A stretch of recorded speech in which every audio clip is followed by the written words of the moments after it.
तेजस्वी की उम्र कच्ची हो सकती है लेकिन जुबान कच्ची नहीं है। जितने लगे मुकदमे हैं वो लोग हम लोग वापस लेने का काम करेंगे।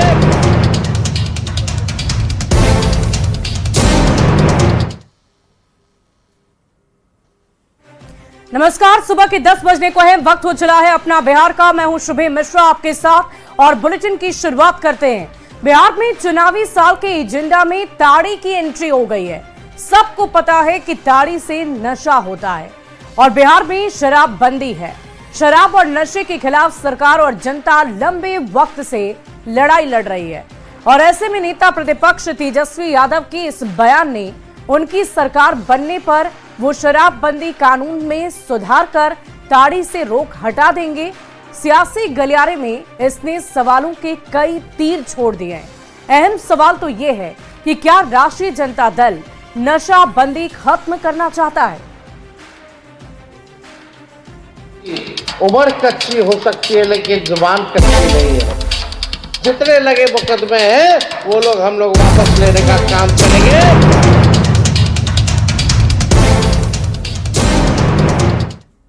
और मौका था आरजेडी के पासी महाजुटान का। पासी वोट बैंक के लिए तेजस्वी ने कई बड़े बड़े वादे किए। तेजस्वी ने कहा कि ताड़ी प्राकृतिक है और इस पर प्रतिबंध सही नहीं है। अगर हमारी सरकार बनी तो इस पर विचार विमर्श किया जाएगा। अपने भविष्य को बेहतर करना है, नया बिहार बनाएंगे। दूर दराज से आए हैं और इसमें कई लोगों का मांग है कि भाई जो लोग जेल में हैं, कई लोगों पे मुकदमा है, तो सरकार बनेगी तो उन पर जितने लगे मुकदमे हैं वो लोग हम लोग वापस लेने का काम करेंगे ताकि लोगों को न्याय मिले। और हम तो चाहते हैं ताड़ी फ्री तो हो जाए लेकिन इसको इंडस्ट्री का भी दर्जा मिलना चाहिए। सब लोग जानते हैं प्राकृतिक चीज है ये हर जगह जो है, कहीं तोड़ी बोलता है, साउथ में केरला में चले जाइए तो यहां ताड़ी बोला जाता है और इसका इस्तेमाल होता है बहुत चीजों के लिए। ये कारगर चीज है, तो इसलिए इस चीज को देखते हुए हम लोगों की जो चिंता है इसको हम लोग जरूर, आप लोगों का आशीर्वाद मिलेगा तो इस चिंता को हम लोग दूर करने का काम करेंगे। लेकिन आप सब लोगों को इतना भरोसा दिलाना चाहते हैं कि तेजस्वी की उम्र कच्ची हो सकती है लेकिन जुबान कच्ची नहीं है। हमने कहा था 10 लाख नौकरी देंगे, तो उप मुख्यमंत्री बने तो 5 लाख लोगों को सरकारी नौकरी हम लोगों ने देने का काम किया। 3.5 लाख नौकरी प्रक्रियाधीन हम लोगों ने कराने का काम किया। हम लोगों ने जाति आधारित गणना कराया। सारी आरक्षण की सीमा को 65% हम लोगों ने किया। और इधर तेजस्वी यादव के बयान के बाद एनडीए नेताओं ने यह आरोप लगाया कि आरजेडी नशाबंदी खत्म करना चाहता है, जबकि महागठबंधन के नेताओं ने इस पर अपनी सफाई दी है। जो ताड़ी व्यवसायी हैं हमारे पासी भाई, उनको इससे अलग रखने का प्लान हुआ था और उसके लिए नीरा उद्योग को लेकर के बात हुई थी, लेकिन आदरणीय नीतीश कुमार जी बीजेपी के साथ चले गए तो वो पूरा नहीं हो पाया। तो पासी भाइयों के लिए उन्होंने ये बातें कही है, नशाबंदी के पक्ष में हैं और रहेंगे। शराबबंदी से ताड़ी को बाहर करने की बात कहकर तेजस्वी यादव जी ने नशाबंदी के खिलाफ अपना मंतव्य जाहिर कर दिया है। उनका यह कथन इस बात की ओर इशारा करता है कि शराब की नदी बहाने की गोपनीय योजना पर राजद का मंथन शुरू हो गया है। बिहार में पूर्ण नशाबंदी से बना शांति का माहौल राजद को मानो रास नहीं आ रहा है। बिहार में शराबबंदी नियम के तहत नीरा और ताड़ी को जब प्रतिबंध लगा दिया जाता है तो पासी समाज के बारे में नहीं सोचा जाता है। पासी समाज का मुख्य उपार्जन नीरा और ताड़ी पर ही है। तो क्या सरकार जब ये नियम बना रही थी तो क्या इसके अल्टरनेटिव के बारे में सोची कि उसे मुख्य धारा में कैसे और उसकी जीविका को कैसे मेंटेन रखें? तेजस्वी यादव जी और राजद के नेताओं के बयान से ऐसा लगता है कि ये लोग शराबबंदी के खिलाफ हैं। नशे के खिलाफ जो अभियान है उसमें इनका समर्थन नहीं है। कल भी ताड़ी उद्योग से जुड़े जो लोग हैं उनके सम्मेलन में तेजस्वी जी ने जो बातें कही उससे साफ जाहिर है कि इनके लिए वोट बैंक की राजनीति महत्वपूर्ण है। और देखिए, बिहार में ताड़ी और नीरा को लेकर लंबे समय से बहस छिड़ी हुई है। ताड़ी और नीरा दोनों ही ताड़ के पेड़ से निकाले जाते हैं, लेकिन दोनों एक दूसरे से बिल्कुल अलग हैं। अब आपको ये बताते हैं कि दोनों में अंतर क्या है। सबसे पहले समझिए ताड़ी और नीरा में क्या अंतर है। ताड़ी में अल्कोहल होता है और नीरा में अल्कोहल नहीं होता है। अब आप समझ रहे होंगे कि सबसे मुख्य इसमें अंतर क्या है। मादक पदार्थ के रूप में इसका सेवन किया जाता है, लेकिन नीरा एक पौष्टिक पेय है और इसका सेवन लोग अपनी सेहत में बेहतरी के लिए करते हैं। इसके अलावा ताड़ी स्वास्थ्य के लिए हानिकारक है, लेकिन नीरा में कई तरह के पोषक तत्व पाए जाते हैं, जिसका बेहतर असर हमारे स्वास्थ्य पर होता है। तो अब आप ये मुख्य अंतर समझ रहे हैं ताड़ी और नीरा में। कुछ समय तक स्टोर इसे किया जाता है, लेकिन नीरा ताजा होने पर ही मिलता है। ताजा अगर आपने इसका सेवन कर लिया तो इसका फायदा आपको मिलेगा या फिर नहीं मिलता है, अगर बाद में आप इसका सेवन करते हैं तो। लेकिन ताड़ी को कुछ समय तक स्टोर किया जा सकता है। ताड़ का पेड़ फर्मेंटेड रस है। ताड़ के पेड़ का जो रस होता है, जो फर्मेंटेड हो जाता है, उसे हम ताड़ी कहते हैं। तो अब आप ये समझ सकते हैं कि ताड़ी एक नशीला पेय पदार्थ है जिसमें अल्कोहल की भी मात्रा होती है और उसे फर्मेंट करके पिया जाता है, तो जाहिर है इसमें नशा भी होता है। बढ़ते आगे, चुनाव नजदीक आते ही एक बार फिर ताड़ी और नीरा पर बहस छिड़ गई है। आरजेडी के पासी महाजुटान के बाद ताड़ी एक बार फिर से चर्चा का विषय बन गया है। तेजस्वी यादव बोले सरकार बनी तो ताड़ी से रोक हटा देंगे। आपने उनका वो बयान भी सुना। पासी समाज के महाजुटान कार्यक्रम में जब तेजस्वी यादव पहुंचे तो उन्होंने कहा कि उम्र भले ही मेरी कच्ची हो, लेकिन जो वादा मैं करता हूं उसे मैं जरूर पूरा करता हूं। उन्होंने नौकरी की चर्चा की और फिर ये कहा कि हमने कहा है कि जब ताड़ी से रोक हटा देंगे तो हटा देंगे। शराबबंदी कानून में सुधार किया जाएगा, ये भी कहा तेजस्वी यादव ने, जबकि सरकार ताड़ी नहीं नीरा के पक्ष में है। सीएम ने खुद नीरा के सेवन की लोगों से अपील की है और ये कहा है कि आप इसका सेवन करें। समझना ये जरूरी है अब यहाँ पर कि ताड़ी से नशा होता है और कई बार ताड़ी पीने के बाद हादसे की खबरें आती है। ताड़ी सेहत के लिए नुकसानदायक है और इसीलिए बार बार बिहार में शराबबंदी होने के साथ साथ ताड़ी के सेवन पर भी प्रतिबंध लगाने की बात सरकार की तरफ से की जाती है।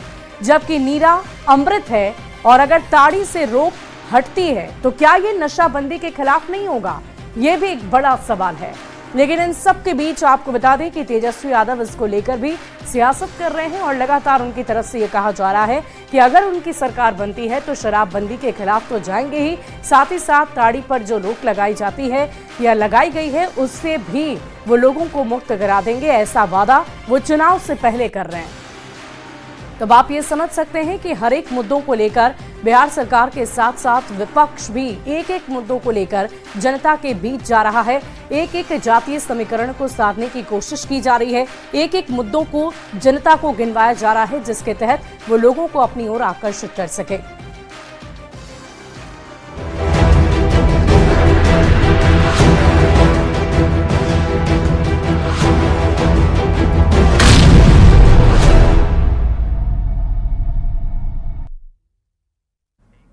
और अब बात बिहार के मौसम के मिजाज की करेंगे। बिहार में आपदा प्रबंधन विभाग का अलर्ट जारी हो गया है। बारिश आंधी के साथ ठनके का अलर्ट जारी कर दिया गया है। आज के लिए आपदा विभाग का अलर्ट जारी 25 जिलों के लिए ये अलर्ट एक साथ जारी किया गया है, जिसमें रेड अलर्ट बताया जा रहा है। राज्यवासियों से सावधान रहने की अपील की जा रही है। लोगों से घरों से बाहर नहीं निकलने की अपील की गई है। आपको बता दें कि 25 जिलों के लिए रेड अलर्ट जारी किया गया है। किसी भी तरह के आपदा की सूचना के लिए टोल फ्री नंबर 1070 नंबर जारी किया गया है। हेल्पलाइन नंबर भी जारी किया गया है। ध्यान से इस नंबर को सुनिएगा, 0612 जो पटना का पिन कोड है और उसके बाद 2294211077 पर कॉल कर आप मदद ले सकते हैं। तो मौसम विभाग की तरफ से यह हाई अलर्ट जारी किया गया है। आपदा प्रबंधन विभाग का यह अलर्ट रेड अलर्ट जारी किया गया है। आज के लिए आपदा विभाग ने बिहार के 25 से 26 जिलों के लिए एक साथ रेड अलर्ट जारी कर दिया है। बड़ी खबर आपको बता रहे हैं, आपदा प्रबंधन विभाग का यह अलर्ट राज्यवासियों से सावधान रहने की अपील की जा रही है। आपको बता दें कि रेड अलर्ट का मतलब है कि अगर आप को कोई जरूरी काम ना हो तो आप खास ख्याल रखते हुए घर से बाहर ना निकले, क्योंकि भारी बारिश की चेतावनी इसे माना जाता है। तो आपदा प्रबंधन विभाग का यह अलर्ट, बारिश आंधी के साथ ठनके का यह अलर्ट जारी कर दिया गया है। राजधानी पटना समेत पूरे बिहार में लोग गर्मी से परेशान थे, लेकिन कल से मौसम में बदलाव नजर आ रहे हैं। कल से बारिश शुरू हुई है और आज भी तापमान में गिरावट देखी जा रही है। मौसम विभाग की माने तो अगले 3 दिनों तक मौसम में बदलाव देखने को मिलेगा। कल गर्मी के बाद बारिश लोगों को गर्मी से राहत देती नजर आई। आपको बता दें कि अगले 3 दिनों तक गरज के साथ वर्षा और ओला गिरने को लेकर ऑरेंज अलर्ट मौसम विभाग की तरफ से जारी किया गया है। ज्यादा प्रभावित उत्तर बिहार और पश्चिम चंपारण, गोपालगंज, सिवान, सारण, वैशाली, समस्तीपुर, मुजफ्फरपुर, सीतामढ़ी, शिवहर, मधुबनी, दरभंगा, मधेपुरा, सहरसा, सुपौल, अररिया, किशनगंज, पूर्णिया और कटिहार जिले होंगे। इन जिलों में 50 से 60 किलोमीटर प्रति घंटे की रफ्तार से हवा चलेगी। पटना सहित तमाम ऐसे जिले हैं जहां पर आंधी पानी को लेकर येलो अलर्ट भी जारी किया गया है। मौसम में हुए बदलाव को देखते हुए लोगों को सुरक्षित स्थानों पर रहने की सलाह भी दी गई। बीते 24 घंटे की अगर हम बात करें तो किशनगंज में सबसे अधिक वर्षा रिकॉर्ड की गई है। राजधानी पटना की अगर हम बात करें तो 4.6 मिमी और अरवल में 0.5 मिमी वर्षा रिकॉर्ड की गई है। अरवल को छोड़कर बाकी तमाम जिलों में तापमान में गिरावट दर्ज की गई है। बारिश भी अच्छी हुई है। मौसम विभाग की माने तो आज से अगले 3 दिनों तक मौसम में बदलाव देखने को मिलेगा और उसके मद्देनजर अलर्ट भी जारी किया गया है। कल भी बिहार के कई हिस्सों में अलर्ट जारी किया गया था। लोगों से सुरक्षित स्थान पर रहने की चेतावनी दी गई थी। आज भी सुबह से ही आकाश में बादल छाए हुए हैं, हल्की फुल्की बारिश भी हो रही है और अगले 3 दिनों तक मौसम का जो बदलता स्वरूप है ये देखने को मिलेगा। कैमरामैन अजय दुबे के साथ विनीता मिश्रा, न्यूज 18 पटना। तो आपने सुना कैसे आपदा प्रबंधन विभाग की तरफ से ये रेड अलर्ट जारी किया गया है, लेकिन रेड अलर्ट होता क्या है? आप बार बार इस शब्द को सुन रहे होंगे, लेकिन हम आपको पूरी जानकारी देते हैं कि रेड अलर्ट क्या होता है, इसके बारे में आपको बताते हैं। दरअसल रेड अलर्ट एक ऐसी चेतावनी है जो बेहद खराब मौसम की स्थिति के लिए जारी की जाती है, खासकर जब जान माल का गंभीर नुकसान होने की आशंका हो, उस दौरान ये रेड अलर्ट जारी होता है। ये मौसम विभाग की ओर से जारी किया जाता है और इसका स्पष्ट मतलब होता है कि स्थिति बेहद गंभीर है और आप सतर्क हो जाएं। लोगों को सुरक्षित रहने के लिए तत्काल कदम उठाने चाहिए, ये बताया जाता है रेड अलर्ट के अंतर्गत कि आपको बिल्कुल सावधान रहना है। जरूरत ना हो तो आपको घर से बाहर बिल्कुल भी नहीं निकलना है। इसके अलावा मौसम विभाग की तरफ से ऑरेंज अलर्ट भी जारी होता है। ऑरेंज अलर्ट भी आप समझिए, ऑरेंज अलर्ट मतलब संभावित नुकसान के साथ बहुत भारी बारिश का प्रतीक है और इसमें 24 घंटे के भीतर 115 मिलीमीटर से अधिक बारिश हो सकती है, यानी कि भारी बारिश जिसके कारण सड़क, रेल और यहां तक कि बिजली की भी स्थिति बाधित हो सकती है। इसके अलावा आपने सुना होगा येलो अलर्ट। अब बात मौसम के येलो अलर्ट की करेंगे, जो ये बताता है, ये समझाता है कि प्रभावित इलाके में मध्यम बारिश हो सकती है। 24 घंटे में 64.5 mm से लेकर 115.5 mm तक बारिश दर्ज की जा सकती है। इसका मतलब है कि आप सावधान रहें, खतरा बहुत ज्यादा नहीं है। तो आप ये समझ गए कि रेड अलर्ट, ऑरेंज अलर्ट और येलो अलर्ट जो मौसम विभाग की तरफ से जारी होता है, उसमें सबसे बड़ा खतरा रेड अलर्ट का होता है।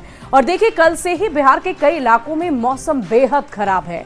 कहीं तेज हवा चल रही है तो कहीं झमाझम बारिश हो रही है, कहीं ठनका गिर रहा है तो कहीं बीच सड़क पर पेड़ गिरे। आंधी, ठनका और बारिश से जनजीवन बुरी तरह से प्रभावित हो गया है। आपको राज्य के 8 अलग अलग जिलों की तस्वीरें हम टीवी स्क्रीन पर इस वक्त दिखा रहे हैं।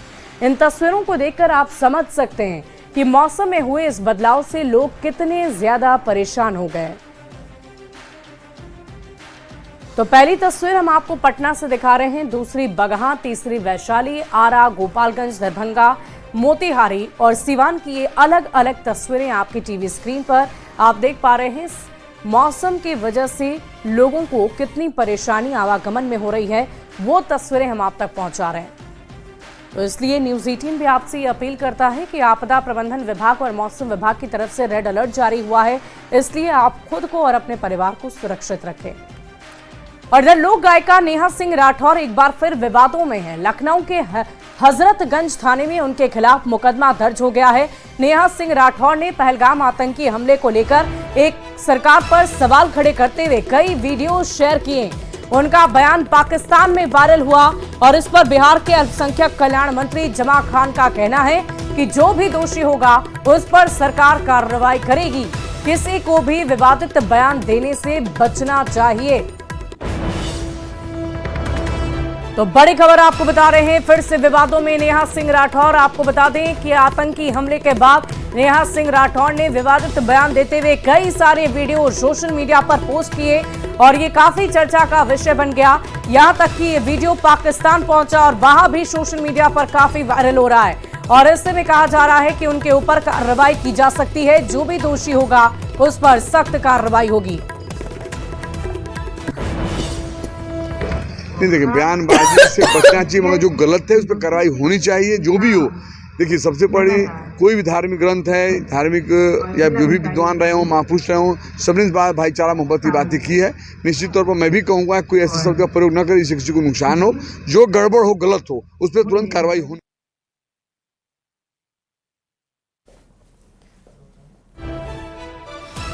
तो नेहा सिंह राठौर एक बार फिर से विवादों में है। नेहा सिंह का विवादित बयान सोशल मीडिया पर चर्चा का विषय बना हुआ है। और इस बीच बड़ी खबर छपरा से आ रही है, जहां आपसी विवाद में मारपीट के बाद ईश्वापुर में सांप्रदायिक माहौल बिगड़ गया। पुलिस ने इस मामले में 20 लोगों के खिलाफ शिकायत दर्ज कराई है। आरोप है कि मुस्लिम पक्ष के एक बदमाश ने 2700 लोगों के काटने की धमकी दी और इस धमकी के बाद माहौल काफी बिगड़ गया है। हालांकि पुलिस तुरंत एक्शन में आई और अब स्थिति सामान्य बताई जा रही है। आरोपियों की गिरफ्तारी के लिए पुलिस लगातार छापेमारी कर रही है। साबिर अली, सिराज अंसारी, खुर्शीद अंसारी, शमशाद अंसारी, जावेद हाशमी, साकिन सभी ईश्वापुर थाना के निवासी हैं और 20 लोग अज्ञात है और हम लोगों के साथ में मारपीट और हल्ला गुल्ला करने लगे। उसके बाद में उन लोगों के द्वारा बोला गया कि अभी कश्मीर में 27 हिंदुओं को काटा गया है, अभी हम लोग इस बाजार पर 2700 हिंदुओं को और काटेंगे तब तुम लोग मानेंगे। इसी बीच में और इधर राजधानी पटना में कल शाम एक कार ने कई लोगों को कुचल डाला। सुयश गौतम नाम का युवक कार चला रहा था और करीब आधे किलोमीटर तक लोगों को धक्का मारते हुए ये कार सड़क पर भागती हुई नजर आई। इस घटना में 5 लोग गंभीर रूप से जख्मी हो गए। घायलों में 3 की स्थिति काफी गंभीर बताई जा रही है। सभी को इलाज के लिए पीएमसीएच में भर्ती कराया गया है और पुलिस ने सुयश गौतम को गिरफ्तार कर लिया। ये घटना सड़क पर लगे सीसीटीवी कैमरे में कैद हो गई है। तो तस्वीरें हम आपको दिखा रहे हैं, राजधानी पटना की ये तस्वीरें हैं जहां कार सवार युवक ने 1-2 नहीं बल्कि 5 लोगों को कुचल डाला है और 3 की स्थिति काफी गंभीर है। सीसीटीवी कैमरे में ये पूरी तस्वीर दुर्घटना की कैद हुई है। आप खुद देख सकते हैं कैसे ये कार तेज रफ्तार में आती है और लगभग 5 लोगों को कुचल डालती है। 3 लोगों की स्थिति काफी गंभीर बताई जा रही है और इस तस्वीर को आप फिर से देखिए कैसे ये दुर्घटना हुई है। कार सवार युवक का सड़क पर कोहराम देखने को मिला। और इसी बीच एक बहुत बड़ी खबर समस्तीपुर से आ रही है, जहां दलसिंह सराय विद्यापति मुख्य मार्ग पर भीषण सड़क हादसा हो गया है, जहां तेज रफ्तार ट्रक ने ऑटो को टक्कर मार दी है और इस भीषण हादसे में 2 लोगों की दर्दनाक मौत हो गई, 5 लोग जख्मी हो गए। मधेपुर गांव के पास यह हादसा हुआ है। बड़ी खबर आपको समस्तीपुर से बता रहे हैं, जहां दलसिंह सराय विद्यापति मुख्य मार्ग पर भीषण सड़क हादसा हो गया है, जहां तेज रफ्तार ट्रक ने ऑटो को टक्कर मार दी और इस भीषण हादसे में 2 लोगों की दर्दनाक मौत हो गई है, 5 लोग जख्मी हुए हैं। मधेपुर गांव के पास ये दर्दनाक हादसा हुआ। बड़ी खबर आपको समस्तीपुर से बता रहे हैं।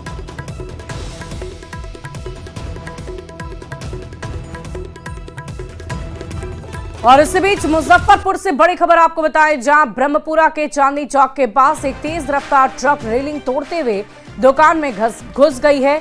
गनीमत रही कि दुकान बंद थी और उसमें कोई भी नहीं था। बताया जा रहा है कि ड्राइवर ने गाड़ी पर से नियंत्रण खो दिया, जिसके बाद वो सड़क किनारे बनी रेलिंग और नाले की दीवार को तोड़ते हुए बंद दुकान में जा घुसा। तो ये तस्वीरें हम आपको दिखा रहे हैं मुजफ्फरपुर से, जहां तेज रफ्तार ट्रक दुकान में घुस आई है और ये तस्वीरें आप देख पा रहे होंगे कैसे इस ड्राइवर ने अपना आपा खो दिया और इस वजह से ये दुर्घटना हो गई। बढ़ते आगे, अगली खबर बेगूसराय से, जहां 2 लोगों पर गैंगरेप का आरोप लगाया। आसपास के लोगों ने आरोपियों को पकड़ लिया और उसकी जमकर धुनाई कर दी। पिटाई करने के बाद दोनों को पुलिस को हवाले सौंप दिया है। मामला बछवाड़ा इलाके का बताया जा रहा है। आरोप है कि लड़की को बहला फुसलाकर इन लोगों ने उसके साथ दुष्कर्म किया। पीड़ित लड़की की मानसिक स्थिति ठीक नहीं है। लड़के के परिवार वाले आरोपी को कड़ी सजा देने की मांग कर रहे हैं।